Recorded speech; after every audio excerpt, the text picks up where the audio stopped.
आजकाल काही लोकांचे यशस्वी उद्योजक होण्याचे स्वप्न असते, त्यासाठी ते दिवस रात्र मेहनत देखील घेतात. पण त्यातील काही लोक मला जमणार नाही, माझ्याकडे एक्सपिरियन्स नाही यासारखी अनेक कारणे देतात. तेव्हा एका हिंदी चित्रपटातील डायलॉग आठवतो, तो म्हणजे कौन कहता है बिजनेस करने के लिए एक्सपीरियंस लगता है. हमारे बॉडी में 17% तक पानी है, पृथ्वी पर 71% तक पानी है और 450 करोड़ सालों से यह पानी फ्री में है. फिर एक दिन एक आदमी आता है, इस फ्री पानी को प्लास्टिक बॉटल में भर कर बिकता है. End the moral of the story, अगर बेचना आता है तो कुछ भी बेच सकते हो. अशीच एक गोष्ट भारतात देखील घडली. एक माणूस म्हणाला की मी पाणी विकणार आहे. गावातील सगळे लोक त्याच्यावर हसून म्हणाले, तुला काय वेड लागलंय का? पाणी तर फ्री मिळतं, तुझ्याकडून कोण विकत घेणार?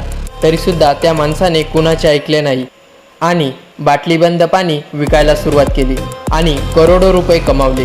त्या कंपनीचं नाव आहे बिसलरी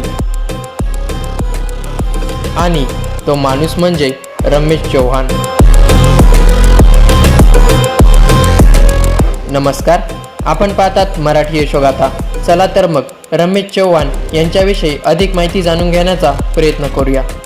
असं म्हणतात की जेव्हा लोक तुमची कॉफी करतात तेव्हा समजून जा की तुम्ही यशस्वी होतात. आज जगभरात शुद्ध पाणी म्हणजे बिसलरी हे जणू समीकरणच झाले आहे. एक बिसलरी द्या ना, हे वाक्य कित्येक वेळेस आपल्या कानावर पडतं. हे वाक्य म्हणजे बिसलरीने लोकांच्या मनात कमावलेल्या विश्वासाचं प्रतीक आहे. बाजारात आज बिसलरीचे अनेक डुप्लिकेट आहेत, परंतु ओरिजिनल बिसलरी ब्रँडची सुरुवात इटालियन बिझनेसमॅन फेलिस बिसलरी यांनी केली होती. बिसलरी भारतात आणण्याचे श्रेय द्यावे लागेल ते डॉक्टर रॉसी यांना. त्यांनी त्यांचे मित्र खुराक सुनतुक यांच्यासोबत मिळून 1965 साली ठाणे येथे बिसलरी वॉटर प्लांट सुरू केला. लोकांना हा वेडेपणा वाटला, कारण पाण्यासारखी गोष्ट त्या काळी कोण विकत घेणार? परंतु श्रीमंत लोकांना टार्गेट करणारी ही कंपनी पुढे पार्ले ग्रुपच्या रमेश चव्हाण यांनी 4 लाखात विकत घेतली. त्यांनी सर्वात प्रथम काचेच्या बॉटलमधील पाणी प्लास्टिकच्या बॉटलमध्ये नेले. यामुळे बिसलरी बॉटलची किंमत कमी झाली, ट्रान्सपोर्टेशन देखील सोपे झाले आणि पाण्याची बॉटल सर्वसामान्यांपर्यंत पोहोचली. गुणवत्ता दर्जा राखण्यासाठी बिसलरीने 1998 मध्ये 10 प्रक्रिया ठरवल्या, ज्यामुळे कंपनीतून बाहेर जाणारी प्रत्येक बॉटल ही 114 टेस्ट पार करून जाऊ लागली. इतक्या टेस्ट करणारी बिसलरी ही जगातील पहिली आणि एकमेव कंपनी आहे. पुढे 2006 मध्ये कंपनीने बॉटलचा निळा रंग बदलून हिरव्या रंगात बॉटल आणली. हरित वातावरणाचं समर्थन करणारा हा रंगसुद्धा लोकांना आवडला.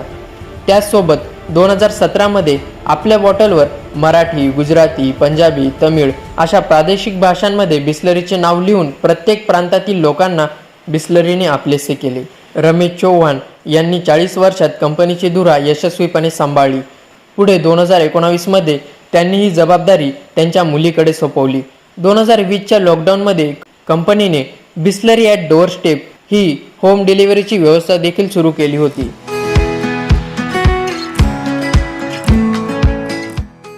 आणि आपल्या विजयाची घौडदौड सुरूच ठेवली. आपल्या गोड आणि शुद्ध पाण्याने बिसलरी लोकांना आनंद आणि डोळे झाकून विश्वास ठेवता येईल असं पाणी पाजत आहे.